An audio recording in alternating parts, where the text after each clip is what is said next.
Parallel paper बताने वाला हूँ जो कि 24 फरवरी को 100% आपके एग्जाम में छपने वाला है। मेरे प्यारों जो आज ही कोड याद कर लो 801 डीसी एग्जाम के अंदर एक दिन पहले भी अगर 23 फरवरी को भी मेरे प्यारों जो अगर इस वीडियो को देख रहे हो पूरा का पूरा देख के जाना और किसी वीडियो को मेरे प्यारों इसको शेयर भी कर देना उस लड़के के पास जो कि बिल्कुल तैयारी नहीं कर पाया मेरे प्यारों जो, ठीक है। और ये पेपर जब छपेगा मेरे प्यारों तो वो 95% लाकर मेरे प्यारों जो अपना नाम रोशन करेगा तो आपको भी बेहद अच्छा लगेगा। तो बस आपको ही 95% नहीं लाना मेरे प्यारों जो, वीडियो को शेयर करके और सभी बच्चे हैं उनका भी 95% आए, ठीक है। ये आपको सोच रखनी है। और 70 नंबर का मेरे प्यारों 70 में 70 में बिल्कुल पक्का कर लीजिए। आपको यूट्यूब चैनल पे बहुत सारे वीडियोस आपको मिलेंगे 801 डीसी का, कोई सोल्यूशन नहीं बताएगा, बस सुपर ऊपर पेपर को बताएगा, लेकिन मैं पूरा का पूरा सोल्यूशन बता रहा हूँ मेरे प्यारे बच्चों। एडमिट कार्ड लेकर जाना, अनुपमा का नाम लिख लीजिए मेरे प्यारे बच्चों, पूरा फुल सोल्यूशन, एक भी क्वेश्चन छोड़ा नहीं हूँ। और इस पेपर को हल करने के लिए आपके पास समय है 3 घंटे 15 मिनट का समय दिया गया मेरे प्यारे बच्चों इस पेपर को हल करने के लिए। देखिए यहाँ पे निर्देश है, निर्देश बोला कि प्रारंभ के 15 मिनट पर छात्रियों को प्रश्न पत्र पढ़ने के लिए निर्धारित है। मेरे प्यारे बच्चों 15 मिनट दिया जा रहा है टाइम आपको इस पेपर को पढ़ने के लिए और 3 घंटे में इस पेपर को सॉल्व करना है। ये आपका पहला निर्देश। वही दूसरा निर्देश है कि प्रश्न पत्र 2 खंडों में अ तथा खंड ब में विभाजित है। मतलब यह पेपर 2 खंडों में बना हुआ है, तो खंड दूसरा खंड ब, 2 खंडों में पेपर विभाजित है। तीसरा है कि प्रश्न पत्र के खंड में बहुविकल्पी प्रश्न है जिसमें सही विकल्प का चयन करके ओएमआर शीट पर नीले अथवा काले बॉल पॉइंट पेन से सही विकल्प वाले गोले को पूर्ण रूप से काला करें। मेरे प्यारों जो खंड में बहुविकल्पी प्रश्न रहेंगे, कितने बहुविकल्पी प्रश्न रहेंगे? 20 बहुविकल्पी प्रश्न। उनका उत्तर कहाँ पे देना होगा? आपको ओएमआर शीट पे देना होगा। किस पेन से आप इसे रंगेंगे? नीले पेन का भी यूज कर सकते हो, आप काले पेन का भी यूज कर सकते हो। बस याद ये रखना है कि जो पेन होना चाहिए बॉल पॉइंट पेन होना चाहिए, ये जेल वाली पेन नहीं होना चाहिए, बस इतना आपको ध्यान में रखना है। अगला है कि खंड अ में बहुविकल्पीय प्रश्न है तो प्रत्येक प्रश्न के लिए 1 अंक निर्धारित है। मेरे प्यारे बच्चों खंड अ में जो 20 बहुविकल्पीय प्रश्न पूछेगा उसमें बोला है कि एक प्रश्न जो रहेगा ना 1 नंबर के लिए पूछा जाएगा। अगर हम पूरा का पूरा बात बताएं आपसे, मतलब 20 प्रश्न जो रहेगा 20 नंबर के लिए पूछा जाएगा। बस क्लियर है, ये आपका खंड अ की कहानी।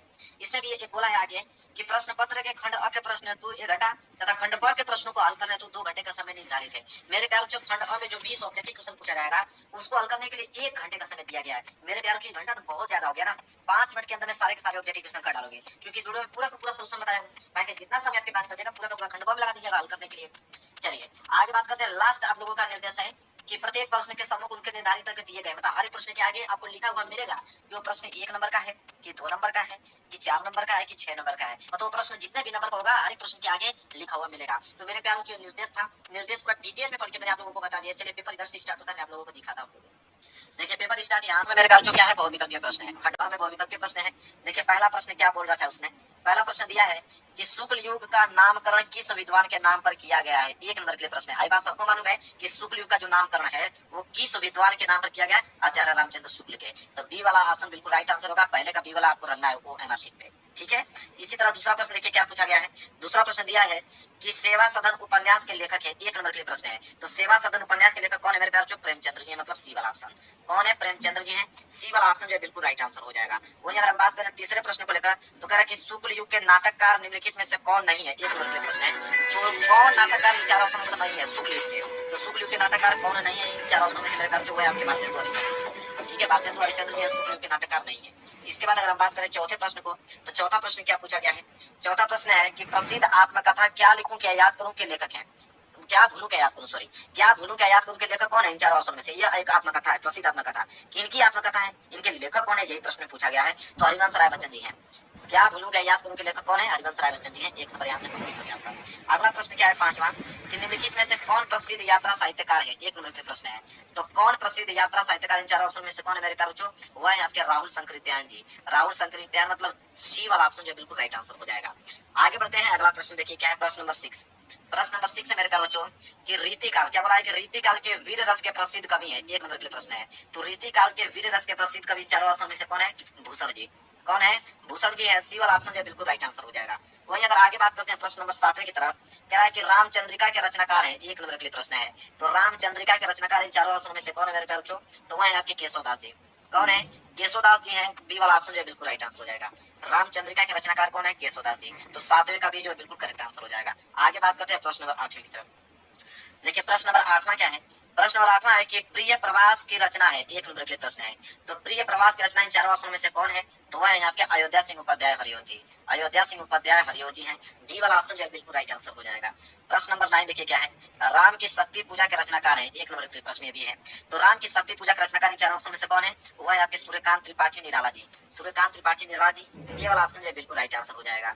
10वां प्रश्न देखिए क्या है कि निम्नलिखित में से कौन प्रगतिवादी युग का कवि नहीं है? एक नंबर के लिए प्रश्न है। तो इन चारों ऑप्शन में से कौन प्रगतिवादी युग का कवि नहीं है? तो वह है आपके भारतेंदु हरिश्चंद्र जी। डी वाला ऑप्शन जो है बिल्कुल राइट आंसर हो जाएगा। आगे बढ़ते हैं। देखिए 11वां प्रश्न तो बिल्कुल आसान पूछ दिया है। क्या है कि हास्य रस का स्थायी भाव है। एक नंबर के लिए प्रश्न है। तो हास्य रस का स्थायी भाव तो हास होता है। हास मतलब बी वाला ऑप्शन जो है बिल्कुल राइट आंसर हो जाएगा। आगे बढ़ते हैं। अगला प्रश्न देखिए मेरे प्यारे क्या है। प्रश्न नंबर 12वां क्या है कि मनहु मानो जनहु जानो आदि वाचक शब्द किस अलंकार में प्रयुक्त होते हैं? एक नंबर के प्रश्न है। तो सबको मालूम है मेरे प्यारे बच्चों की उत्प्रेक्षा अलंकार। मनहु मानो जनहु जानो, ये कभी भी आपको दिख जाए समझ जाइए कि उत्प्रेक्षा अलंकार ही है। तो ए वाला ऑप्शन जो बिल्कुल राइट आंसर हो जाएगा। 13वां प्रश्न है मेरे प्यारे बच्चों। लिख कर लोहित लेख डूब गया दिन बड़ी आहा व्यम सिंधु सखी देख तारक बुध बुध दे रहा कह को उपयुक्त पंक्तियों में छंद है। एक नंबर के प्रश्न है। तो इस पंक्ति में किस छंद का प्रयोग किया गया मेरे प्यारे बच्चों? तो सोरठा का प्रयोग किया गया। किसका? सोरठा का। डी वाला ऑप्शन जो बिल्कुल राइट आंसर हो जाएगा। आगे बढ़ते हैं। अगला देखिए प्रश्न नंबर 14 कह रहा है कि उप उपसर्ग से बना शब्द नहीं है। एक नंबर के प्रश्न है। तो उप उपसर्ग से बना उपसर्ग मतलब शब्द कौन सा इसमें से नहीं है? तो इसे तोड़ेंगे तो क्या आ जाएगा? उप प्लस देश। तो ये तो बना है क्योंकि देश एक वाचक शब्द होता है, इसका अर्थ निकलता है देश का। ठीक है। इसके बाद इसको करेंगे तो उपधन नाम, नाम का भी निकलता है। इसे करोगे तो उपधन वन का, इसे तोड़ोगे तो उपधन पर। तो पर मतलब क्या होता है? ठीक है। अगर इसको उप तोड़ दूं तो ये हो जाएगा। देखिए पहली बात तो ये उप है नहीं, क्योंकि यहाँ पे उप ये पूछा है, ये वाला उप यहाँ पे है, तो ये वाला उपसर्ग होगा नहीं। तो ये माने कि ये उपसर्ग नहीं बना है। तो बी वाला ऑप्शन जो है बिल्कुल राइट आंसर हो जाएगा। 14वें का बी। क्लियर है? आसान है बिल्कुल। चलिए आगे बढ़ते हैं क्वेश्चन नंबर 15 की तरफ। क्वेश्चन नंबर 15 देखिए क्या है। दैनिक शब्द में किस प्रत्यय का प्रयोग हुआ है? एक नंबर का प्रश्न है। तो दैनिक शब्द में प्रत्यय पूछा है। प्रत्यय क्या होता है? जो लास्ट में जुड़ता है। तो दैनिक इक लास्ट में क्या आ रहा है? इक आ रहा है। इक मतलब पहला वाला ऑप्शन जो है बिल्कुल राइट आंसर हो जाएगा। आगे बात करते हैं। सोलहवां कह रहा है कि त्रिवेणी में कौन सा समास है? एक नंबर। त्रिवेणी में मेरे ख्याल से सबको मालूम है कि त्रिवेणी में कौन सा समास है। तो यहाँ पे द्विगु समास है त्रिवेणी। ठीक है। त्रिवेणी में क्या है? द्विगु समास है। तो यहाँ पे सी वाला ऑप्शन जो बिल्कुल राइट आंसर हो जाएगा। 17वां प्रश्न देखिए क्या है कि निम्नलिखित में से गंगा का पर्ववाची नहीं है। एक नंबर के लिए प्रश्न भी पूछा गया है। तो गंगा का पर्ववाची शब्द इन चारों ऑप्शन में से कौन नहीं है? तो है आपका कालिंदी। बाकी भागीरथी, सूर, सरिता, देवनदी, ये तो सभी गंगा के पर्ववाची शब्द है। कालिंदी जो है वो गंगा के पर्ववाची शब्द नहीं है। आगे बढ़ते हैं। प्रश्न नंबर 18 देख लीजिए क्या है कि निम्नलिखित में से कौन सा भाववाचक का सही विकल्प है? एक नंबर के लिए प्रश्न है। तो भाववाचक का सही विकल्प इन चारों ऑप्शन में से कौन है मेरे प्यारे बच्चों? तो वह है कि आओ वहां बैठा जाए। आओ वहां बैठा जाए, यह भाववाचक है। तो बी वाला ऑप्शन जो बिल्कुल राइट आंसर हो जाएगा। इसके बाद 19वां प्रश्न देखिए क्या है। मन की कोमलता अक्सर चोट खा जाती है। एक नंबर के लिए प्रश्न है। और कोमलता के नीचे अंडरलाइन किया गया है। ठीक है। कोमलता के नीचे अंडरलाइन किया गया है। तो सबको मालूम कि कोमलता जो है एक विशेषण है, गुणवाचक है, स्त्रीलिंग है और एक वचन है और मन विशेषक है कोमलता। ठीक है। चलिए यहाँ पे जो है मेरे प्यारे बी वाला ऑप्शन जो है बिल्कुल राइट आंसर हो जाएगा। आगे बढ़ते हैं। देखिए 20वां प्रश्न क्या है। 20वां है कि तद जो है पुलिंग शब्द है, इसका चतुर्थी विभक्ति एक वचन का रूप होगा। एक नंबर के लिए प्रश्न है। तो तद पुलिंग है, अगर इसका चतुर्थी विभक्ति एक वचन का रूप देखें तो क्या होगा? तस्य हो गया। क्या हो जाएगा? तस्य। पहला वाला ऑप्शन जो बिल्कुल राइट आंसर हो जाएगा। तो 20 के 20 ऑब्जेक्टिव क्वेश्चन मैंने बता दिया और 20 के 20 आपके सही होने चाहिए। एक भी क्वेश्चन गलत नहीं होना चाहिए। चाहे क्वेश्चन को 2 बार आप याद करिए, 3 बार याद करिए, लेकिन पूरा का पूरा सोल्यूशन बता आप लोगों को खंडवा में दिखाता हूँ। इधर से आप लोगों का खंडवा स्टार्ट हो रहा है। खंडवा देखिए मेरे प्यारे क्या है। खंडवा यहाँ से स्टार्ट है और खंडवा में सबसे पहले वर्णनात्मक प्रश्न आया है। 50 नंबर के लिए वर्णनात्मक प्रश्न पूछा गया है। देखिए 21वां प्रश्न स्टार्ट है। 21वां प्रश्न क्या बोला यहाँ पे कि निम्नलिखित में से किसी गद्यांश पर आधारित प्रश्न का उत्तर दीजिए। ये गद्यांश है और गद्यांश देखिए 6 नंबर के लिए पूछा गया है। और गद्यांश जो है वो क वाला दिया है। क वाला नहीं कर पाओगे तो कोई दिक्कत नहीं है, आठवां करके आप लोगों को ख वाला दिया है। 3 प्रश्न है, 2-2 नंबर के हिसाब से 6 नंबर मिलता है। तो क कीजिए या ख कीजिए, दोनों में से ये करना है और मैं दोनों का आंसर आपको बताने वाला हूँ, क वाला का भी और ख वाला का भी। तो क वाला क्या मेरे प्यारे देखिए ध्यान से। क वाला है कि विश्वास पात्र मित्र से बड़ी रक्षा रहती है। जिसे ऐसा मित्र मिल जाए उसे समझना चाहिए कि खजाना मिल गया है। विश्वास पात्र मित्र जीवन की एक औषधि है। हमें अपने मित्रों से देखिए, हमें अपने मित्रों से यह आशा रखनी चाहिए कि वे उत्तम संकल्पों से हमें दृढ़ करेंगे, दोषों और त्रुटियों से हमें बचाएंगे, हमारे सत्य, पवित्रता और मर्यादा के प्रेम को पुष्ट करेंगे। जब हम कुमार पर पैर रखेंगे तब वे हमें सचेत करेंगे, जब हम हतोत्साहित होंगे तब वे हमें उत्साहित करेंगे। सारांश यह है कि वे हमें उत्तम पूर्वक जीवन निर्वाह करने में हर प्रकार की सहायता देंगे। यह मेरे ख्याल से गद्यांश। और इस गद्यांश के नीचे 3 प्रश्न है। पहला कि उपयुक्त गद्यांश का संदर्भ लिखिए, 2 नंबर। इसके बाद है कि गद्यांश के रेखांकित अंश की व्याख्या कीजिए, 2 नंबर। और इसके बाद है कि लेखक ने विश्वास पात्र मित्र जीवन की तुलना किससे और क्यों की है, 2 नंबर। तो मैं पहले इनका सलूशन बताता हूँ। देखिए मेरे प्यारे बच्चों, मैं यहाँ लिख के लेके आया भी हूँ कि class 10 Hindi paper solution 801 DC. तो सबसे पहले हम लोग प्रश्न 21वें का कर रहे हैं। अब पहला उत्तर देखेंगे। तो पहला में क्या है? संदर्भ। मैंने बोला था कि संदर्भ क्या है। पहला प्रश्न देखिए, उपयुक्त गद्यांश का संदर्भ लिखिए। तो संदर्भ देखिए कैसे लिखेंगे। लिखेंगे कि प्रस्तुत गद्यांश हमारी पाठ्य पुस्तक के गद्य खंड में संकलित मित्रता नामक पाठ से लिया गया है और इसके लेखक कौन है? आचार्य रामचंद्र शुक्ल जी। मतलब यह गद्यांश जो है मित्रता चैप्टर से लिया गया है और इसके लेखक कौन है मेरे प्यारे बच्चों? आचार्य रामचंद्र शुक्ल जी हैं। यहाँ से 2 नंबर बिल्कुल आपका क्या हो गया? क्लियर हो गया। इसके बाद है दूसरा कि गद्यांश के रेखांकित अंश की व्याख्या कीजिए। मतलब जहां तक अंडरलाइन किया गया था, कहां तक अंडरलाइन किया गया है कि विश्वास पात्र मित्र से बड़ी रक्षा रहती है। जिसे ऐसा मित्र मिल जाए उसे समझना चाहिए कि खजाना मिल गया। विश्वास पात्र मित्र जीवन की एक औषधि है। इसका हमें व्याख्या बताना है। ठीक है। तो देखिए व्याख्या कैसे लिखेंगे, तो व्याख्या नोट कीजिए। देखिए दूसरा प्रश्न लिखेंगे कि इस अंश में लेखक यह बताना चाहते हैं कि सच्चा और विश्वास पात्र मित्र जीवन के हर मोड़ पर हमारी सहायता करता है। ठीक है। ऐसा मित्र हमें न केवल गलतियों से बचाता है बल्कि अच्छे मार्ग पर चलने के लिए प्रेरित भी करता है। जब हम अपने जीवन में कठिनाइयों का सामना कर रहे होते हैं तब एक सच्चा मित्र हमें हिम्मत देता है और निराशा से बाहर निकलता है। इस तरह का मित्र जीवन की सफलता और सुखदायी जीवन के लिए जो है अनिवार्य होता है। ठीक है, यह रेखांकित की व्याख्या है। 2 नंबर यहाँ से क्लियर हो गया। इसके बाद है लेखक ने विश्वास पात्र मित्र की तुलना किससे और क्यों की है। तो इसका आंसर हम लोग लिखेंगे मेरे प्यारे यहाँ से। तीसरे का आंसर लिखेंगे कि लेखक ने विश्वास पात्र मित्र की तुलना खजाने और औषधियों से की है। खजाने की तरह ऐसा मित्र जीवन में बहुत कीमती होता है और उसकी मौजूदगी से व्यक्ति सुरक्षित महसूस करता है। औषधि की तरह जैसे दवाइयां काम करती हैं, वह मित्र जीवन के कठिन समय में मानसिक और भावनात्मक उपचार करता है, हमें गलत मार्ग से बचाता है और सच्चाई व पवित्रता के मार्ग पर चलने के लिए प्रेरित करता है। तो तीनों प्रश्नों का लगातार उत्तर मैंने बताया, 6 नंबर एग्जामिनर दे देगा। ये क वाला का मैंने बताया है, क वाला नहीं आप करना चाहते हो तो ख वाला कर लीजिएगा। ख वाला का भी मैं पूरा का पूरा उत्तर बता रहा हूँ। देखिए ख वाला क्या है कि दूसरी बात जो इस संबंध में विचारणीय है वह यह है कि संस्कृति अथवा सामूहिक चेतना ही हमारे देश का प्राण है। इसी नैतिक चेतना के सूत्र से हमारे नगर और ग्राम, हमारे प्रदेश और संप्रदाय, हमारे विभिन्न वर्ग और जातियां आपस में बंधी हुई है। वहाँ उन सब में एकता है। इसी बात को ठीक तरह से पहचान लेने से बापू ने जनसाधारण के बुद्धिजीवियों के नेतृत्व में क्रांति करने के लिए तत्पर करने के लिए इसी नैतिक चेतना का सहारा लिया था। अहिंसा, सेवा और त्याग की बातों से जनसाधारण का हृदय इसलिए आंदोलित हो उठाया क्योंकि उन्हीं से तो वह शताब्दियों से प्रभावित और प्रेरित रहा। ठीक है, यह है। इसके नीचे भी 3 प्रश्न है। पहला है आप लोगों का कि उपयुक्त गद्यांश का संदर्भ लिखिए 2 नंबर। तो चलिए मैं इसका आंसर आपको बताता हूँ। देखिए यहाँ पे लिखा हूँ मैं अथवा वाला और इसका आंसर इधर में दिखाता हूँ। तीनों का दिखाऊंगा, 6 नंबर इसमें भी आपको मिलेगा। तो पहला क्या था मेरे प्यारों, कि उपयुक्त गद्यांश का संदर्भ लिखिए, ख वाला। तो देखिए अथवा का यहाँ में लिखा हूँ ख, ख का पहला हेडिंग आपका रहेगा संदर्भ। संदर्भ में लिखेंगे कि प्रस्तुत गद्यांश हमारी पाठ्य पुस्तक हिंदी के गद्य खंड में संकलित डॉक्टर राजेंद्र प्रसाद द्वारा लिखित भारतीय संस्कृति नामक निबंध से उद्धृत है। मतलब भारतीय संस्कृति चैप्टर से लिया गया है। ठीक है, और इसके लेखक कौन है? डॉक्टर राजेंद्र प्रसाद जी हैं। क्लियर है, इतना ही संदर्भ में आप लोगों को लिखना है। इसके बाद है दूसरा कि गद्यांश के रेखांकित अंश की व्याख्या कीजिए 2 नंबर। तो जहां तक अंडरलाइन किया गया था उसका व्याख्या बताना है कि मतलब कि वह यह है कि संस्कृति व सामूहिक चेतना ही हमारे देश का प्राण है। इसका क्या बताना मेरे प्यारे बच्चों, तो व्याख्या बताना है। तो देखिए व्याख्या कैसे लिखेंगे हम लोग। तो देखिए सब हेडिंग का रेखांकित अंश की व्याख्या लिखेंगे इसमें कि डॉक्टर राजेंद्र प्रसाद जी कहते हैं कि हमें सर्वप्रथम जो है वैज्ञानिक और औद्योगिक विकास के अनुचित परिणामों को ध्यान में रखना चाहिए।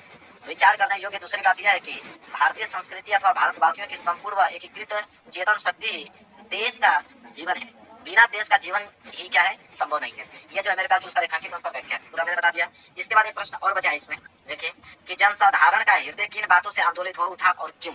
ठीक है, इसका हमें भी बताना है। इसका आंसर 2 नंबर ये भी है। तो देखिए इसका लिखेंगे कि जनसाधारण का हृदय जो है अहिंसा, सेवा और त्याग की बातों से आंदोलित हो उठा क्योंकि वह शताब्दियों से इनसे जो है प्रभावित रहा। तो मैंने पूरा का पूरा आंसर बता दिया। 21वें का क वाला भी बता दिया। देखिए 21वें का क मैंने कराया, ख वाला भी कराया। तो दोनों में से एक ही आपको करना है, लेकिन मैंने दोनों का सोल्यूशन बताया अभी। तो दोनों में से जो आसान लगेगा उसको याद करके जाइएगा। तो प्रश्न 21 पूरा कंप्लीट। प्रश्न 22 की तरफ बढ़ते हैं। देखिए मेरे पास प्रश्न नंबर 22वां। प्रश्न नंबर 22वां क्या है कि निम्नलिखित में से किसी एक पद्यांश पर आधारित सभी प्रश्न को उत्तर दीजिए। अभी हमने गद्यांश किया प्रश्न नंबर 21वां, अब पद्यांश आ गया। पद्यांश भी 6 नंबर के लिए होता है क्योंकि इसके नीचे भी 3 प्रश्न होते हैं। ठीक है, इसमें भी 2 ऑप्शन रहते हैं आपको, एक क वाला एक ख वाला। पहले क वाला देखिए, क वाला है कि उद्धव मन न भय 10-20, एक हुतो सो गयो श्याम संग, कव अवरोधे ईस, इंद्री शिथिल भई केसो बिनु, ज्यो देहि बिनु शीस, आशा लागी रहती तन श्वासा, जीव ही कोटि बरिस, तुम तो सखा श्याम सुंदर के, सखल जोग के इस, सुर हमारे नंद नंदन बिनु और नहीं जगदीश। ठीक है, इसके नीचे देखिए मेरे प्यारो जो 3 प्रश्न। पहला है उपयुक्त पद्यांश का संदर्भ लिखिए 2 नंबर के लिए। देखिए तो 2 नंबर के लिए मेरे प्यारो ये आपका 22वें का क। ठीक है, तो देखिए 22वें का क का पहला उत्तर क्या है, संदर्भ लिखेंगे कि प्रस्तुत पद हमारी पाठ्य पुस्तक के काव्य खंड से लिया गया है और यह पद जो है महाकवि सूरदास द्वारा रचित सुरसागर से लिया गया है। और इस पद में सूरदास जी ने उद्धव और गोपियों के संवाद के माध्यम से गोपियों के श्री कृष्ण के प्रति अनन्य प्रेम और उनकी भक्ति का वर्णन किया है। यह मेरे प्यारो संदर्भ। संदर्भ की बात देखिए। दूसरा प्रश्न क्या है कि रेखांकित अंश की व्याख्या कीजिए 2 नंबर, जहां तक अंडरलाइन किया गया है कि उद्धव मन न भय 10-20, एक हुतो सो गयो श्याम संग, क अवरोधे ईस। इसका हमें क्या बताना है, व्याख्या बताना है। तो चलिए व्याख्या देते हैं दूसरे का। तो देखिए दूसरा है, इसका उत्तर लिखिए कि इस पंक्ति में गोपियां उद्धव से कह रही हैं, क्या कह रही हैं कि उनके मन की स्थिति ऐसी नहीं है कि वह विभाजित हो सके। उनके पास केवल एक ही मन था और वह भी श्री कृष्ण के साथ चला गया। ठीक है, अब उनके पास दूसरा मन नहीं बचा है जिससे वे किसी और को पूजे या ईश्वर के प्रति ध्यान दें। उनका संपूर्ण प्रेम और भक्ति केवल श्री कृष्ण के लिए है और अब वे किसी अन्य देवता या ईश्वर को आराधना करने में असमर्थ है। ठीक है, यह मेरे प्यार रेखांकित अंश की व्याख्या। इसके बाद देखिए एक प्रश्न और यहाँ पे है, तीसरा वाला कि इंद्रिय शिथिल भई केशव बिनु, ज्यो देहि बिनु शीस। उपयुक्त पंक्ति में किस अलंकार का प्रयोग किया गया है, उस अलंकार का नाम लिखिए। तो हम लोग लिखेंगे मेरे प्यार देखिए ऐसे, इस पंक्ति में उपमा अलंकार का प्रयोग किया गया है। यहाँ गोपियों की अपनी स्थिति की तुलना बिना सिर के शरीर से कर रही हैं, जो बिना कृष्ण के केशों उनके जीवन की शिथिलता को दर्शाता है। मतलब किस अलंकार का प्रयोग किया गया मेरे प्यारे बच्चों यहाँ पे? तो उपमा अलंकार का प्रयोग किया गया है। अब डायरेक्ट इतना भी लिख दोगे इसमें उपमा अलंकार का प्रयोग किया गया है, तभी एग्जाम आपको नंबर दे देगा। तो देखिए क वाला तो समाप्त, क वाला नहीं कर पाओगे तब एक ऑप्शन और आपको दिया है कि क वाला अगर आप नहीं कर पाते हो तो ख वाला भी दिया है। ख वाला क्या है कि विश्वत रेखा का वासी जो जीता है नित हाथ हाथ कर, रखता है अनुराग अलौकिक, वो भी मन अपनी मातृभूमि पर, वो भी अपनी मातृभूमि पर। ध्रुववासी जो हित में तम में जी लेता है काप काप कर, वो भी अपनी मातृभूमि पर कर देता है प्राण निछावर। ठीक है, इसको कर लीजिए। इसके लिए भी 3 प्रश्न है। पहला है उपयुक्त पद्यांश का संदर्भ लिखिए 2 नंबर, ये है 22वें का ख। ठीक है, तो देखिए अथवा करके और यहाँ पे लिखा हूं मैं ख, और ख में पहला है संदर्भ। ठीक है, लिखेंगे संदर्भ कि प्रस्तुत पद्यांश हमारी पाठ्य पुस्तक हिंदी के काव्य खंड में संकलित राम नरेश त्रिपाठी द्वारा रचित स्वदेश प्रेम शीर्षक कविता से अवतरित है, और यह कविता त्रिपाठी जी के काव्य संग्रह स्वप्न से ली गई है। मतलब कि यह स्वदेश प्रेम से लिया गया है, और जो कविता है त्रिपाठी जी के काव्य संग्रह स्वप्न से लिया गया है, और इसके जो लेखक है राम नरेश त्रिपाठी जी हैं। क्लियर है? चलिए आगे बात करते हैं। इसके बाद है दूसरा कि विश्वत रेखा का वासी कैसा जीवन व्यतीत करता है, उपयुक्त पद्यांश का आधार पर लिखिए। तो चलिए इस प्रश्न का उत्तर देंगे, एग्जामिनर 2 नंबर देगा। तो देखिए दूसरे का हम लिखेंगे यहाँ पे कि विश्वत रेखा के क्षेत्र में भीषण गर्मी पड़ती है, और इस असहनीय गर्मी के कारण वह हाफ हाफ कर जीवन व्यतीत करता है। 2 नंबर यहाँ से आपके मिल जाएंगे। तीसरा प्रश्न की रेखांकित अंश अनुराग अलौकिक तथा हिम में तम में कौन सा अलंकार है? 2 नंबर इसमें मिलेगा। मतलब किस अलंकार का प्रयोग किया गया इसमें, अब वो लिखेंगे मेरे प्यारों। यहाँ पे तीसरा कि अनुराग अलौकिक तथा हिम में तम में अनुप्रास अलंकार का प्रयोग किया गया है। तो ठीक है, पूरा का पूरा मैंने बता दिया, कवला भी बता दिया, खवला भी बता दिया, जो आसान लगेगा उसको याद करके जाइएगा। अब हम आगे बढ़ेंगे प्रश्न नंबर 23 में की तरफ। देखिए प्रश्न नंबर 23 आ गया। प्रश्न नंबर 23 क्या है कि निम्नलिखित में से किसी एक संस्कृत गद्यांश का संदर्भ सहित हिंदी में अनुवाद कीजिए। अब संस्कृत का गद्यांश आ गया, कितने नंबर के लिए? 5 नंबर के लिए। इसमें भी आपका ख वाला दिया है, क वाला नहीं कर पाओगे तो अथवा करके आप लोगों का ख वाला दिया है। तो चलिए सबसे पहले हम लोग क वाला देखेंगे। वाराणसी सुविख्यात प्राचीन नगरी बना, तो यहाँ तक दिया हुआ है। इनका क्या लिखना है? संदर्भ सहित हिंदी में अनुवाद करना है, 5 नंबर मिल जाएगा। तो ये है 23वें का क। तो देखिए उत्तर हम लोग लिखेंगे यहाँ पे 23वें का क में संदर्भ लिखना है और हिंदी में अनुवाद। देखिए संदर्भ अनुवाद दोनों में लिख लेके आए हूँ। संदर्भ कैसे लिखेंगे कि प्रस्तुत गद्यांश हमारी पाठ्य पुस्तक हिंदी के संस्कृत खंड के वाराणसी पाठ से उद्धृत, मतलब संस्कृत के वाराणसी चैप्टर से लिया गया है। इतना ही आपको लिखना है। और इसका अनुवाद की अगर बात करें तो अनुवाद में हम लोग लिखेंगे कि वाराणसी बहुत प्रसिद्ध प्राचीन नगरी है। यह स्वच्छ जल की तरंगों से युक्त गंगा के किनारे स्थित है। इसके घाटी के घुमावदार पंक्ति श्वेत चांदनी में बहुत सुंदर लगती है। असंख्य यात्री भ्रमण करने के लिए दूर देशों से प्रतिदिन यहाँ आते हैं और इसके घाटों की शोभा देखकर इसकी बहुत ही प्रशंसा करते हैं। बस इतना ही आपको लिखना है। तो 2 नंबर एग्जाम इस पे देगा, 3 नंबर अनुवाद है, 5 नंबर हो गया आपका। ठीक है, तो यह क वाला है। क वाला नहीं कर पाओगे तब यह मानव जीवन से संस्करण संस्कृति वाला, इसको कर लीजिए। इसमें भी आपको संदर्भ से हिंदी में अनुवाद करना है। 23वें का अथवा का ख। तो चलिए इसका उत्तर हम बताते हैं। तो देखिए यहाँ पे मैं लिखा हूँ अथवा। ठीक है, ख वाला है ना, तो मैं आपको दिखाता हूँ। पूरा का पूरा सोल्यूशन बताऊंगा, एक भी नंबर छोड़ने वाला नहीं होता कि आप पूरा 70 में 70 नंबर ला पाओ। देखिए तो यह है ख वाला। ख वाला का संदर्भ हम लोग लिखेंगे कि प्रस्तुत गद्यांश हमारी पाठ्य पुस्तक हिंदी के संस्कृत खंड के भारतीय संस्कृति नामक पाठ से उद्धृत है, मतलब भारतीय संस्कृति चैप्टर से लिया गया है। अनुवाद की तरह बात करें तो लिखेंगे कि मानव जीवन को संवारना, मतलब दोषादी को दूर करना संस्कृति है।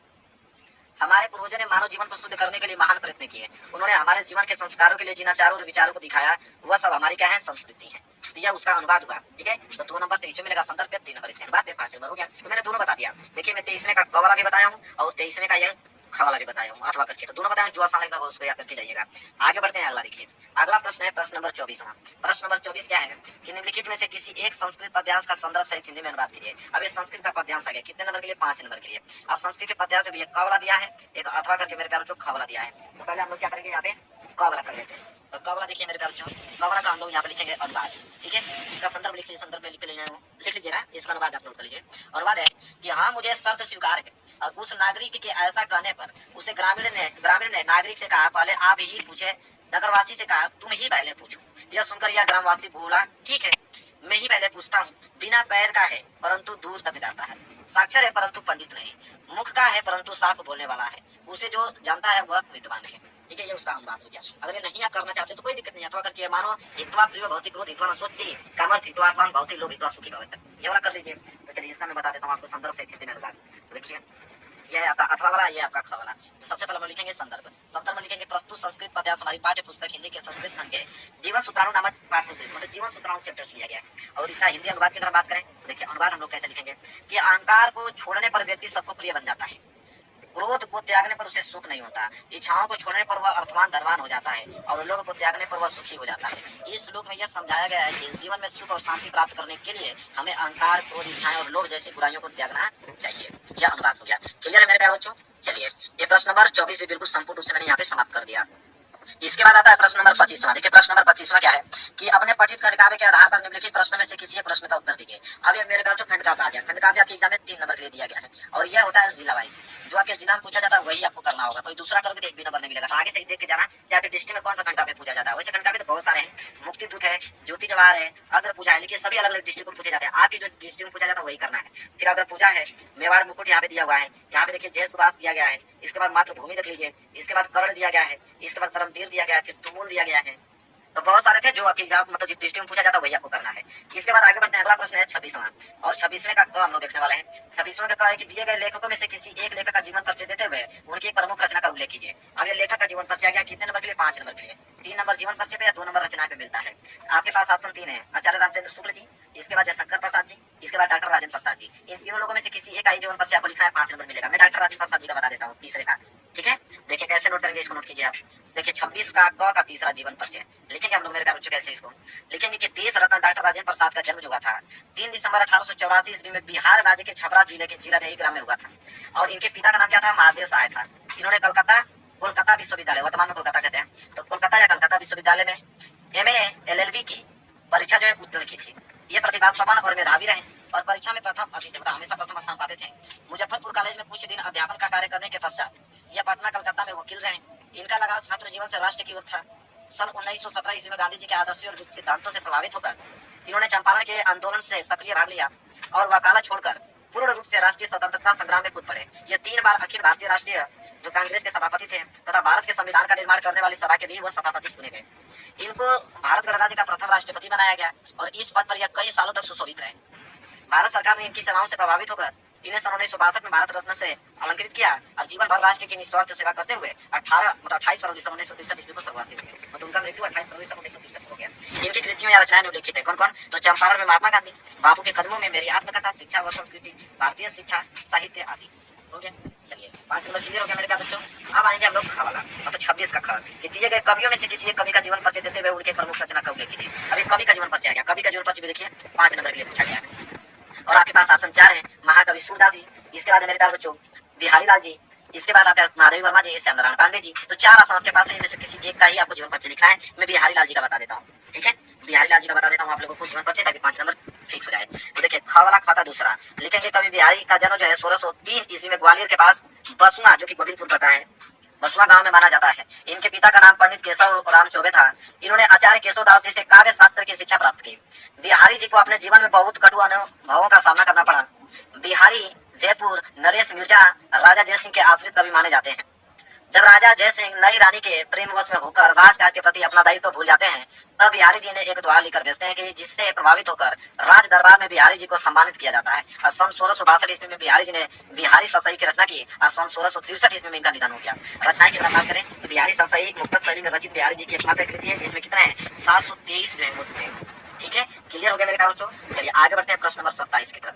देखिए प्रश्न नंबर 27 क्या है कि अपने पाठ्य पुस्तक में से तटस्थ कोई श्लोक लिखिए जो इस प्रश्न पत्र में ना आया हो। श्लोक लिखा है 2 नंबर के लिए, ऐसा श्लोक जो इस पेपर में ना आया हो। तो श्लोक मैं आपको दिखा देता हूँ। यहाँ पे देखिए श्लोक यहाँ पे लिखिए कि बंधम मरणो वापी जय वापी प्राज्ञा वेत्र समवीर वीरभाव ही वीरता। ठीक है, यह आप 2 लाइन का मेरे प्यारे बच्चों लिख दीजिए। श्लोक आपको एग्जाम में देगा नंबर। इसके बाद 28वां है कि निम्नलिखित में से 2 प्रश्न के उत्तर संस्कृत में दीजिए। 2 नंबर आपको देगा। आपके पास ऑप्शन 4 है, पहला, दूसरा, तीसरा, चौथा। और इन चारों क्वेश्चनों में से 2 ही प्रश्नों का उत्तर संस्कृत में देना है। मैं चारों का आंसर आपको बताने वाला हूँ। ठीक है, देखो चारों को बता देता हूँ। ये पहले का आंसर है, दूसरे का, ये तीसरे का, चौथे का। चारों को मैंने बता दिया। जो आसान लगेगा उसको याद करके जाइएगा, लेकिन एग्जाम में 2 ही आपको करना है, इस बात को याद रखिएगा। ठीक है, इसके बाद मेरे प्यारे बच्चों प्रश्न नंबर 29वां। देखिए प्रश्न नंबर 29वां क्या है कि निम्नलिखित में से किसी एक विषय पर निबंध लिखे 150 से लेकर 200 शब्द में होना चाहिए वो निबंध। आपके पास ऑप्शन है विज्ञान वरदान या अभिशाप, दूसरा है बेरोजगारी की समस्या और समाधान, तीसरा है जल है तो कल है, चौथा है विद्यार्थी जीवन में अनुशासन का महत्व। आपके पास 4 ऑप्शन है। इन 4 ऑप्शन में से किसी एक विषय पर निबंध लिखना है। 7 नंबर एग्जाम देगा आपको। तो मैं आपको बता देता हूँ यहाँ पे विज्ञान वरदान या अभिशाप पे। देखिए कैसे लिखोगे मेरे प्यारे, जो हेडिंग डालिएगा विज्ञान वरदान या अभिशाप या चमत्कार भी पूछे तो यही लिखना है। सबसे पहले यही आपकी प्रस्तावना होनी चाहिए और प्रस्तावना में आपको लिखना पड़ेगा कि आज का युग जो है विज्ञान का युग है। हमारे जीवन का कोई भी क्षेत्र जो है इससे अछूता नहीं है। प्राचीन काल में असंभव समझे जाने वाले तथ्यों को विज्ञान ने संभव कर दिखाया है। छोटी सी सुई से लेकर आकाश की दूरी नापते हवाई जहाज तक सभी विज्ञान की देन है। विज्ञान ने एक और मनुष्य को जहाँ अपार सुविधाएं प्रदान की हैं, वहीं दूसरी ओर दुर्भाग्यपूर्ण यह है कि नाभिकीय यंत्रों आदि के विध्वंसकारी आविष्कारों ने संपूर्ण मानव जाति को विनाश के कगार पर लाकर खड़ा कर दिया है।